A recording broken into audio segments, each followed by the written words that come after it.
We will start immediately. It's not a long presentation. بس please يا جماعة جهزوا أسئلتكم، اسألوا أي حاجة, ask anything that you want. It's a great opportunity that we have Ankita here as the photo editor of Vogue Arabia. And I would like to thank her for responding very quickly on a last notice, that Zoom call that took so many weeks, but I'm so happy that she's here. And it's their first presence, official presence as an educational, let's call it an educational partner to be here. And yesterday we had a great networking event with her, and she was extremely kind and hospitable to all our visitors. Thank you so much, and our amazing local photographers. People are still coming in, but please ask her anything. The thing is, إن فوج أرابيا دلوقتي مش بيدوروا على فاشن فوتوغرافرز بس، هم بيدوروا على محتوى كتير تاني. architecture, hospitality, lifestyle, travel, أي حاجة، أكل. فهم بيوسعوا نطاقهم، ما يبقوش بس labeled في الفاشن فوتوغرافي. فأي حد مهتم يوريها شغله بعد التوك. هي متحمسة وعايزة تسمع أي حد، ودي فرصة كويسة لينا إن إحنا كمصورين في مصر نبقى featured في editorial بحجم فوج أرابيا، وإن شاء الله بعد كده فوج إيطالي وأحسن كمان. Thank you. Sorry, I don't speak Arabic. What's the clicker? Yeah, the clicker. Yeah.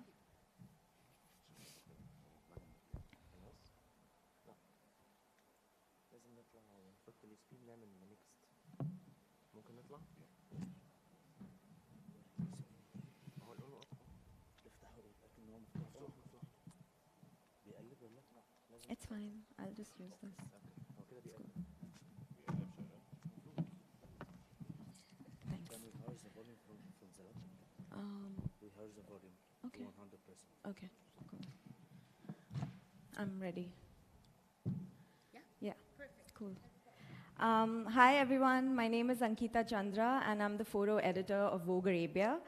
I used to be the photo editor of Vogue India before that for 7 years, and while preparing for this talk, I just realized that I've been at multiple Vogues for over 11 years, so it's a bit of a crazy timeline, but I think I kind of rediscovered why while working on my talk, so this was an exciting journey for me as well.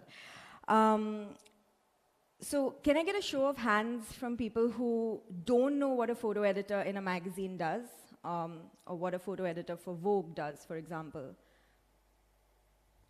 Okay, quite a few, great.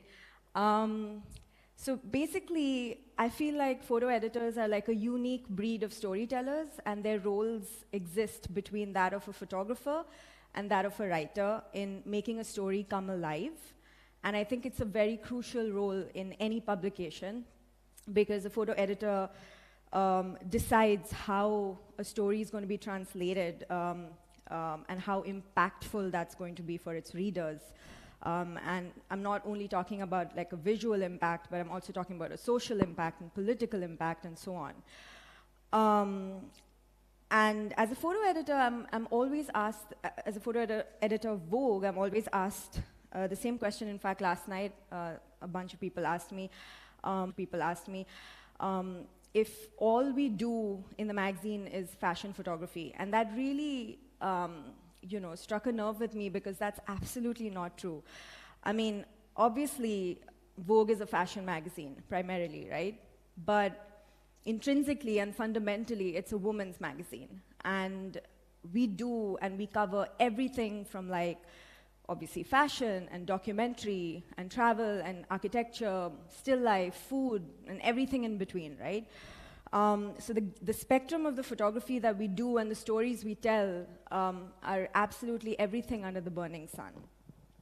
So my talk today on why there's no such thing as a Vogue photographer basically tries to illustrate that for you guys, and especially for photographers out here tonight or this afternoon who are interested to work with Vogue at some point in the future, who want to be published in this magazine. I just want you to know that there is no like compartment that you need to fit yourself into. There's no style that you absolutely need to follow to be a Vogue photographer, because there's no such thing as a Vogue photographer.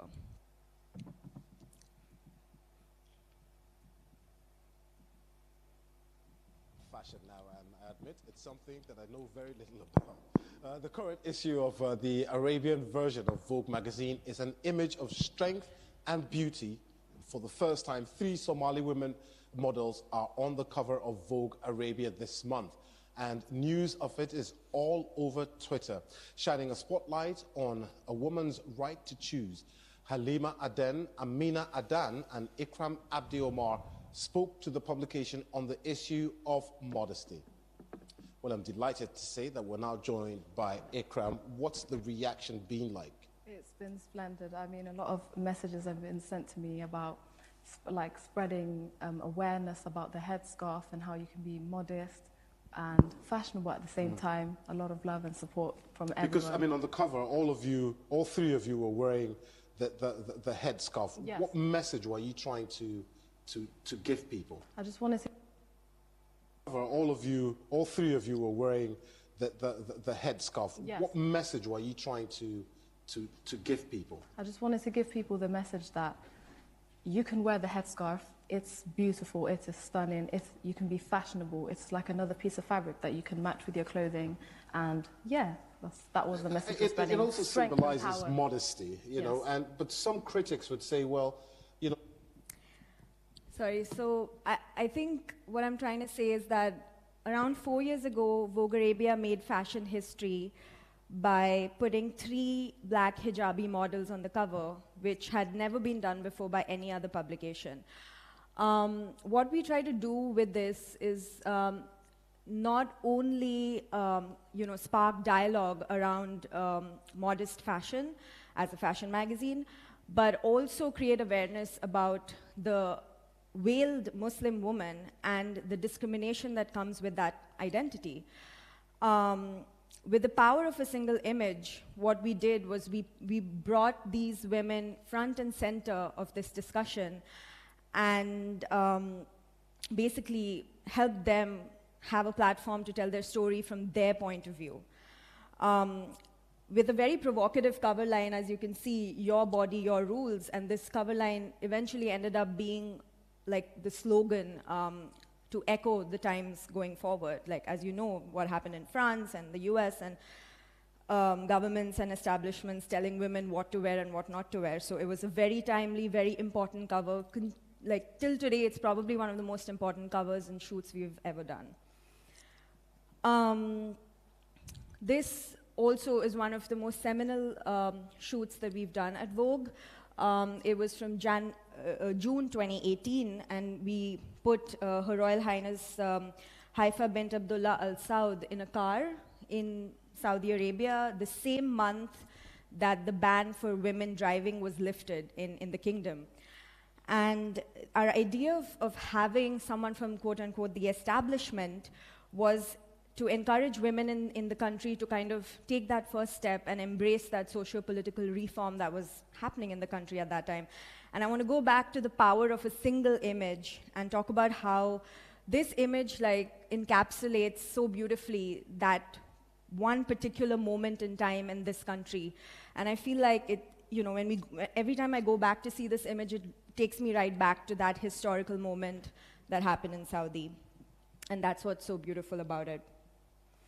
Obviously, it brought us a lot of, there was a lot of dialogue on international media. There was a lot of, conversations that were sparked. Obviously, a lot of critique, which we have learned over the time to take in a positive way. And yeah, it made a lot of waves all over the world. This is another one of my favorite covers that we did at Vogue, again in Saudi. It was part of the Saudi issue. Every year we try to focus and sort of do one country-specific issue. So this was, like, we've done the Lebanon issue, we've done an Egypt special just a couple of months ago. This was the Saudi issue that we did where we flew down Canadian supermodel Winnie Harlow and brought her together with Saudi Arabia's Shahad Salman. And as you can see, both of them are so beautiful and special in their own way. and the idea of shooting them together was to sort of unify these two seemingly different cultures of the proverbial East and the proverbial West, but just to kind of throw light on the fact that borders don't really exist, they only exist in our minds, and we're all kind of the same, and beauty can sort of unite all. Another one of my favorite shoots, I don't know if you can recognize, but I'm guessing a lot of the Egyptians in the audience would know who she is. She's the famous actor and comedian Fifi Abdu, and this was one of our most fun shoots that we did with her. What I really like about this shoot is that we, as Vogue, had this very unique opportunity to sort of like almost rebrand her public image, like for someone who's so famous and so has this larger than life personality. So it was really interesting to see how we could redefine how she is perceived in the media. And you know, she took like almost more than 4 hours in hair and makeup to do this shoot, but because she had very specific ideas of how she wanted to be dressed up, but you know, in the end it was all worth it. This, again, one of our most iconic covers was done right after the Beirut blasts that happened in Lebanon, August of 2020. One of the most heartbreaking things that we've witnessed in the recent past. And this is a photograph of 7-year-old Mila, who had her home destroyed in the blasts, but basically did not lose hope, and that was the whole idea behind this cover. We had Lebanese photographer Tariq Muqaddam shoot this, and again, like we always try to have some sort of a connection between what's going on in a place politically and how we can connect that to beauty. It can be a complex phenomenon, it can be a complex endeavor for us as an editorial team, but we always try to strive towards that, to be relevant as a publication and also to have meaningful dialogue with our readers. This is one of my other favorite. I'm just going to go on and stop calling every cover my favorite, but the reason why I picked these shoots is just to show you guys again the spectrum of the different kinds of shoots we do, and the fact that we are not always shooting fashion and not always shooting celebrity, and how there's a whole universe of everything in between that we play around with. So this one was an interesting sort of heritage cover where we photographed a bunch of young women from different parts of Saudi Arabia wearing their traditional costumes of their place of birth. And they were photographed in a World UNESCO Heritage Site called Diriyah by Saudi photographer Hayat Osama, who is also an incredible young talent coming from that part of the world. This was also an amazing, iconic cover that we did with Lebanese fashion model Andre Akouri. It was really amazing to have the celebratory cover of, her career, which spanned like over 60 years, starting 1962. She was the first international Arab supermodel to come out of this region. So yeah, a very seminal cover for us. Sorry. This takes me to a very interesting point in photography and fashion and magazine publication. I feel like as a magazine, we always get really excited to work with photographers that are artists first and then photographers. And we love that because we love giving them free rein. They come to the shoot with an entire idea to make like an artwork out of a blank canvas, which is the Vogue cover space. And this is Mouz Lamrabat's work. He's a Moroccan photographer who basically grew up in Belgium to a traditional Muslim family. And I love how through his work he balances the two worlds, the two ethos of like growing up in Belgium and having that aesthetic, and also like kind of being true to his roots. And you can see that in his work. If you're not familiar with Mouz's work, you should definitely check it out. He's one of my favorite photographers in the region. So this was part of the creativity issue, and I love how he brought his two worlds, like his two worlds sort of collided in the series that he did for us. This was another shoot he did with us in Jeddah with Saudi actors Fatima Al-Banawi and Mila, I forget her last name, but we were walking around Jeddah and we found this really like cool, kitschy sort of convenience store full of like colorful chocolates, and we kind of just walked in with them, and Moose wanted to wrap these traditional fabrics around their heads, like turbans almost, which was not part of the styling brief, but it turned out to be really cool in the end. And I love that he always adds that little Moose touch to all his pictures, and they're almost always very spontaneous, and yeah, it's fun working with him. On the same vein, I would like to talk about Hassan Hajjaj. He's another Moroccan contemporary artist who's an artist first and then a photographer, because he literally creates his own sets. He carries, like, I'm guessing, a suitcase full of carpets and rugs that he buys all over the Middle East whenever he travels, and he kind of creates layers of like a background and foreground, and even like a border, if you notice in his work. He's amazing, and I love that, you know, every time he makes an image, it kind of ceases to be a photograph and becomes an artwork. So this was a shoot with Yusra that he did. This one was with supermodel Adriana Lima. We had literally 12 hours to put this shoot together. This was quite stressful, but turned out amazing. Again, as you can see, he literally constructed this set with like a few carpets that he had in a suitcase, and he had gone to the, this was in Qatar, and he had literally gone to the souk in the morning and bought a couple of carpets. It was very like thrown together last minute, but he has that magic of making things work in his own style. Obviously, we also worked with legends like Peter Lindbergh. So this is a classic Peter Lindbergh portrait of Gigi Hadid in a black and white setting in his studio. You know, a lot of depth, a lot of texture. So obviously, we do covers like these. This is one of my favorite fashion covers we did in Neom in December of 2020. When Neom, I don't know if you guys know, but it's this new town that's being built in Saudi, and there's literally nothing, there was, at least at the time, literally nothing there. And it was so challenging to produce the shoot because we had to like we had to bring like trailer vans for the teams to sleep in, and portable potties and stuff so it was like a nightmare for the production, but it turned out amazing with Spanish photographer Chema Yeste. Sometimes we do fly people in for the right kind of shoots, and I love that in this photograph, and with the cover line, the golden dawn of Saudi fashion, you literally feel like the sun is rising from her eyes, and it's so beautiful. I love that like photographers like Chema can really like recreate a landscape that has been shot in multiple times. Like if you look at this, almost seems otherworldly, and you know, I love the movement and the grace that he's managed to bring out in the models. Yeah, so this was also part of the same shoot. It's one of my favorite fashion shoots we've done in the magazine.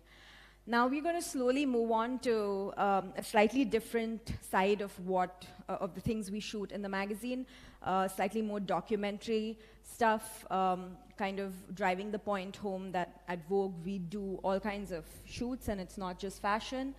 So on Hope, we did a beautiful and heartbreaking documentary series right after the Beirut blasts, where all the fashion designers in Beirut kind of had their ateliers destroyed, and you know, they had to rebuild everything from scratch. And I commissioned photographer Miriam Boulos at the time, who is now currently a Magnum photographer, but at the time she wasn't. And I absolutely love how she saw the setting, and this is Sandra Mansour in her atelier, designers Azi and Osta, and this is Amin Jasrati, the fashion designer who used to own this brand called Boyfriend. And if you can see closely, like he's injured his left arm, and that's because he had to like dive back in to save his dog, Lord, who is absolutely fine, so please don't worry about him. But you know, it was a very devastating series, but also kind of brought the realities of the political situation in Lebanon at the time. And I feel like Miriam did an incredible job. And Amin actually went on to join Vogue Arabia the year after, and he's currently the fashion director at Vogue, one of my favorite colleagues as well. On history, on the UAE's 50th anniversary, we paid homage to its indigenous crafts and the women keeping it alive. So this was another one of our unexpected sort of Vogue covers. As you can see, it's not a very expected fashion Vogue cover, but we also do things like these where we you know, pay tribute to the local culture and the local tradition of the region that we're in. And this was a very cool shoot that we did with photographer Francesco Scotti. We went into the desert and spent a couple of days with the craftswomen of UAE who basically with their own hands create a lot of amazing fabrics and textiles. And yeah, this is one of the coolest images that we made that day. Some strong portraits. On smashing stereotypes, this was one of the coolest documentary series we've done in the last couple of years, where we followed a bunch of women camel racers to witness them staking their claim in a previously insular male-dominated sport. So camel racing, as you all know, in the UAE is a huge deal, but it was always sort of dominated by men, and women were not allowed to participate in it. But it's only recently that there are two groups of camel racers in the UAE who have sort of taken the helm of like participating in it as a sport. And I spent a couple of days in the desert with them to photograph them and you know, experience what it's like to be a woman camel racer in the UAE. It was an incredible experience because just to see them like racing barefoot, wearing their abayas in the dark through the desert, it was absolutely one of the most empowering things as a woman I've ever witnessed. And yeah, they're incredible ladies. On New Beginnings, so this is another documentary series we did with real people in the UAE and of, you know, courage, spiritual discoveries, paying it forward from people who've made a new start in the UAE. This was one of my passion projects where I basically photographed, interviewed, and produced this entire story for the magazine. It was very inspiring to meet these amazing people who've basically made a fresh start in the UAE. So this is Simo and Cheryl, who, you know, Cheryl was in her early 40s when she moved to Dubai, and you know, she was single and she hadn't met the right person. She always wanted to have kids, but it was quite challenging for her. Around the same time, she met Simo on a dating app, to be really specific, on Tinder. And as luck would have it, he also wanted to have kids and was open to adopting. And you know, she like hanging out with Simo and Cheryl in their home with their two kids that they finally, after years of trying and all their trials and tribulations, adopted from Sierra Leone. And they had to like fly more than 36-hour flight, multiple changes, to go there to adopt Alpha and Alia. And you know, they almost lost Alia to a very serious illness while they were there. And it was heartbreaking for them to go through all of that. But when I spend the day in their home watching them with their kids, I feel like my whole idea of what a family is like collapsed, and it was rebuilt just through watching them. And it was so inspiring to see that, you know, we think that the idea of a family is just a traditional idea of like, you know, you meet someone, you fall in love, you get married, you have your own kids, but that's not necessarily the perfect family, you know. Like, you can have a perfect family in your own way in your early 40s if you meet the right guy on Tinder, no less, and adopt two kids from lesser fortunate families from a whole different continent, and why not? And I think that's one of the most noble and, you know, gratifying journeys that I have witnessed in someone's life. So this was great. This is Aishwarya Joshi, who was orphaned in her teens when she was in India. Both her parents died in a crash, and you know, so she kind of like decided to make her entire life about kindness and paying it forward. And she told me that the reason why she decided to do that was because like she felt like she got to where she is today because of the kindness that strangers, because of the kindness of strangers. And she has an incredible story where she traveled to Syria and Gaza and Jordan, and she volunteered in refugee camps to help rehabilitate kids of war and Yazidi women, and just absolutely mind-blowing work that she has done in the NGO space and working with the UN. And just listening to her stories and her experiences was absolutely incredible. This is Fevi. She actually moved from the Philippines to the UAE to work as a waiter in a fast food chain. And, she tried to climb up the ladder, and COVID hit. And when COVID hit, a lot of the service sector people kind of lost their jobs, especially in the UAE, where there are a lot of blue-collar workers, especially from the Philippines in the service industry. And so she decided to start her own e-commerce sort of platform to sort of help her community to buy and sell products and services without having to buy a license. Like, she got the license for them. So she created that space, and that had thousands of followers within months. And yeah, she ended up becoming a really successful entrepreneur just by turning her own situation around like that. That was amazing. This is Luz Villamil. She's half Palestinian, half Colombian, who lost her brother to a kidnapping that happened in Colombia.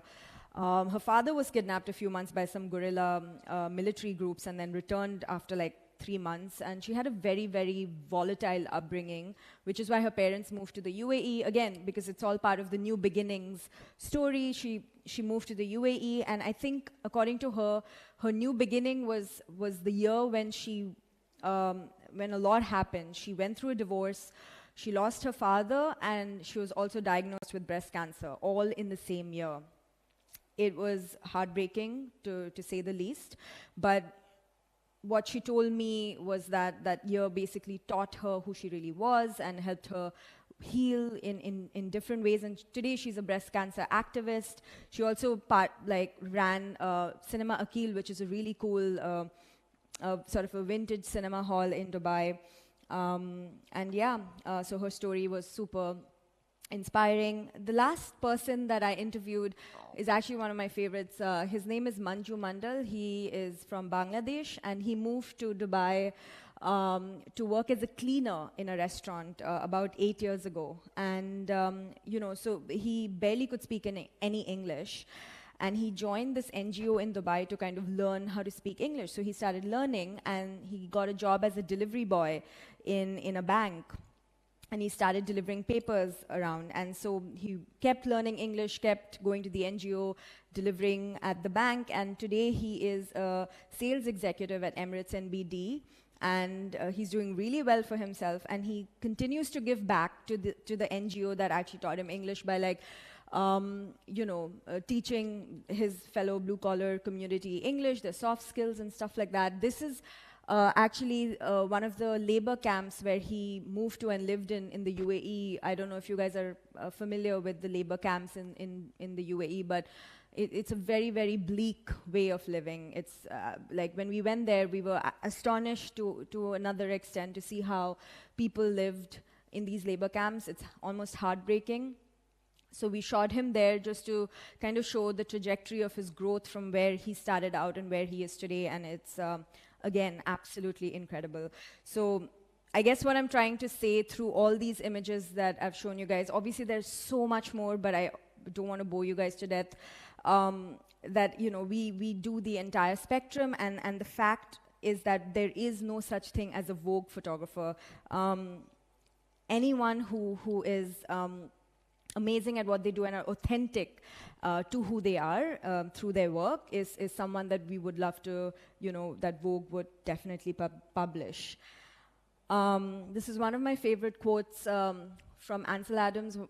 He's an amazing travel and landscape photographer. You don't make a photograph just with a camera. You bring to the act of photography all the pictures you've seen, the books you've read, the music you've heard, and the people you've loved. And I think this is so true, not just in photography, but literally any form of art or any form of creative outlet. I feel like to be a good photographer, and I'm only doing this spiel because I was told that there are some photography students in the crowd, and by no means am I trying to give any advice, because I'm still learning and I'm still discovering myself and what I know. But if I had to give any kind of advice, I would just say that, you should know your shit, be worthy of your art. And that takes you back to the previous slide where, in order to create something, I guess you have to have education. And by education, I don't mean calculus or geometry. I mean education of the world that you live in, the people that inhabit it along with you. and to also know yourself. I think that's really important. And know that there are no rules. I had a couple of photographers ask me last night, like, what makes you choose a photographer that you want to work with, or what makes you decide on an image? And I feel like I honestly don't know. Like, I don't know what makes me pick one photographer over the other. And there are no rules, because you can like pay a lot of money, get the best equipment and the biggest team, and make this huge image with a lot of production, and I couldn't care less. And on the other hand, you could just borrow your grandfather's old film camera and walk down the street where you grew up in, and end up making the most heartfelt, amazing image. And probably the difference between the two is that in the second case, you were being authentic to who you are, and I think that's really important, and it comes across, I guess, with people like us who've been working and in this industry for years and years. I feel like we can cut through that facade, and we can tell what has depth and what doesn't. So I feel like you just have to be true to yourself. And yeah, be naive. I feel like being naive has literally got me where I am today, which is not a bad place, to be honest. I literally started from the bottom. Now I'm a little bit above the bottom. And it's been a great journey, and that's probably because I've been absolutely naive. If I wasn't naive, I wouldn't have approached all the millions of photo editors after I graduated photography school and emailed them all thinking that, oh, of course I'm going to be published in Vogue now that I've studied photography. But if I hadn't done that, I wouldn't have got my first job at Vogue. I wouldn't have understood how magazines worked. I wouldn't have, been published just a few months after that. So I guess it pays to be naive sometimes. It's like a fine line between stupidity and being courageous, and I feel like it's a balance.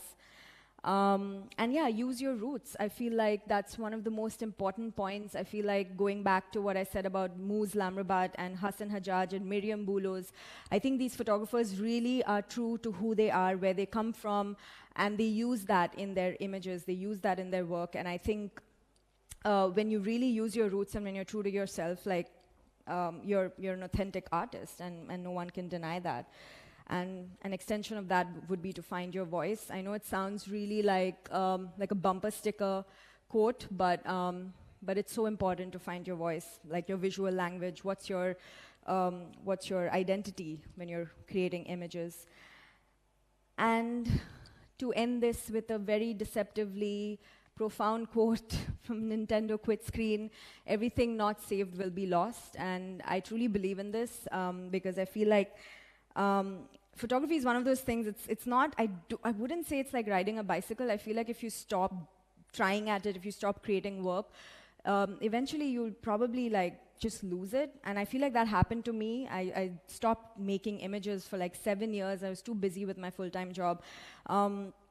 And I felt like there was a gaping void inside me because of that. But I'm not going to say I regret it, but I feel like I wish I had kept at it. And so if you're a student of photography and you're working towards something, even when you're feeling truly uninspired, I would suggest like keep at it and keep photographing, because or else you might just lose it someday, or not, who knows.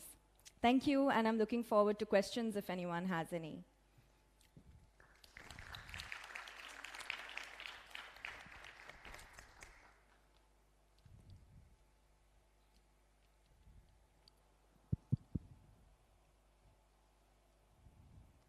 Hello?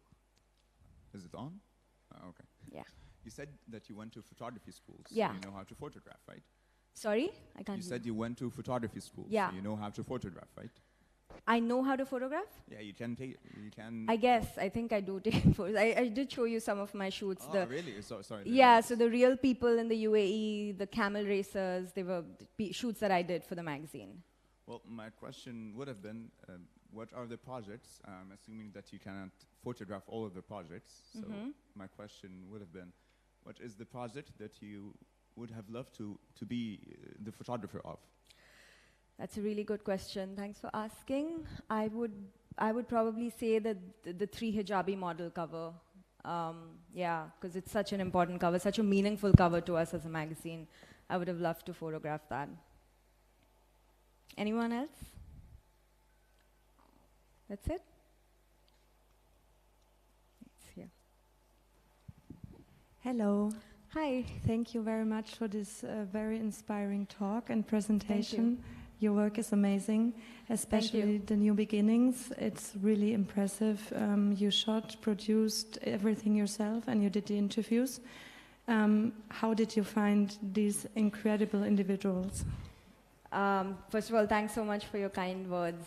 It was really a labor of love for me. I feel like a lot of times, like when we throw ideas around in our editorial meetings, this idea sort of came about in one of those meetings, and the editor-in-chief of Vogue, who is my boss, he was like, I was like, I'm going to do this, and then he's like, okay, then you need to find all these people, and I was like, oh my God, how am I going to do it? I literally did everything from calling up embassies in the UAE, like the Embassy of Philippines, and asking them who are the people that they awarded in the recent past for extraordinary achievements, to calling friends of friends of friends and doing my own investigation on who they knew, you know. So it was a mix of, it was both of those things. Like I had to like really like do everything I could in my power to find these people. But yeah, it was worth it.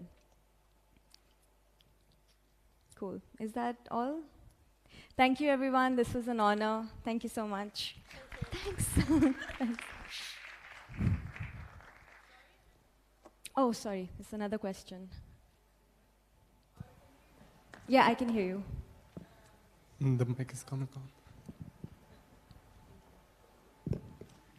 on. I'm curious, like, how can you like apply for Vogue? Do you just say, this is some of my photography and this is my stories, or Pretty much, yeah. Like, just send us an email with your work and tell us where you're based, what kind of photography you do, and yeah, obviously if we feel like you're there and if we would like to work with you, we'll keep in touch and we'll come to you when we have a shoot in that particular city or country. So that's how it works. And sometimes we can be busy, so just email us again after a few weeks if we don't reply. But yeah, we've worked with a lot of photographers who've reached out to us just randomly on email.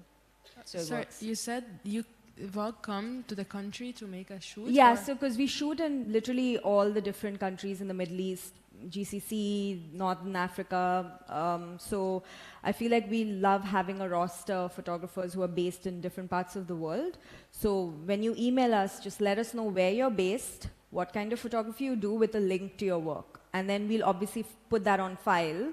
And in the future, when we have a story in your city, we will reach out to you for a shoot. That's how it works. So another thing, like Yeah. the cover pictures or the photos for the cover, like it's selected randomly, or you just people send it for the cover? No, so cover shoots are always done in-house. It's done by our team, and it's our idea. We decide who the team is going to be. We decide who the photographer will be, who the models will be, where we'll shoot, all of the rest of it.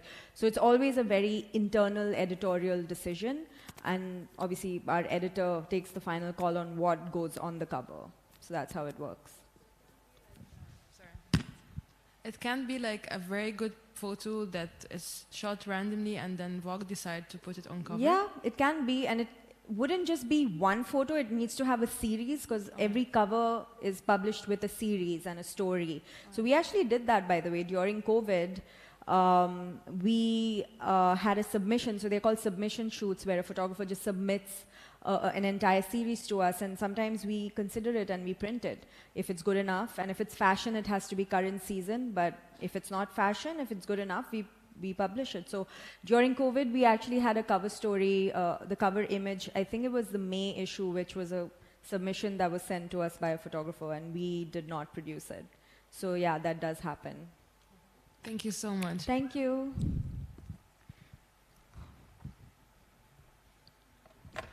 There's another question. Oh, sorry.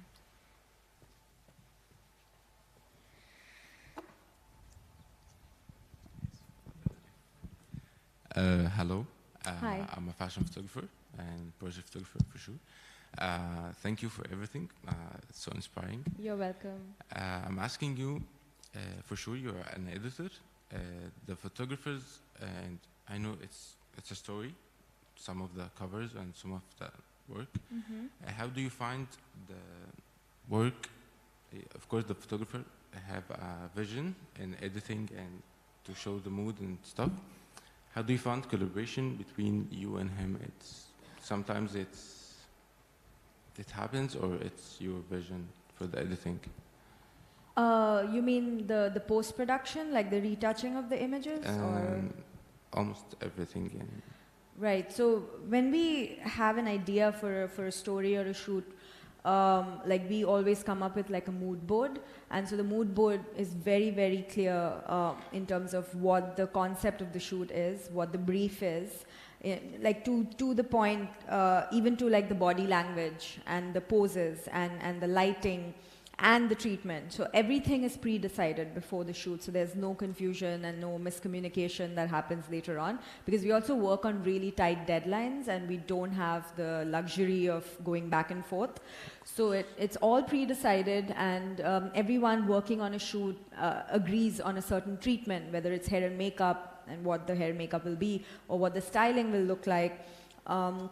And to answer your question, what the images will look like and the treatment, everything is pre-decided, and then eventually, once the images come to us, we make our selections from the shoot, and then we send it back to retouch, and with our retouch briefs. So we tell the photographer, okay, like do this or do that, and like, so it's very much an editorial call, to answer your question. Thank you. You're welcome. Okay. I guess that's it. Thank you, everyone. Thank you so much, Ankita, for this amazing Thanks, talk. Mohammed. I would like to give you this, an appreciation trophy. A round of applause, please. Thank you so much. Thank It was a you. pleasure having you today. Thank you. Thanks, guys.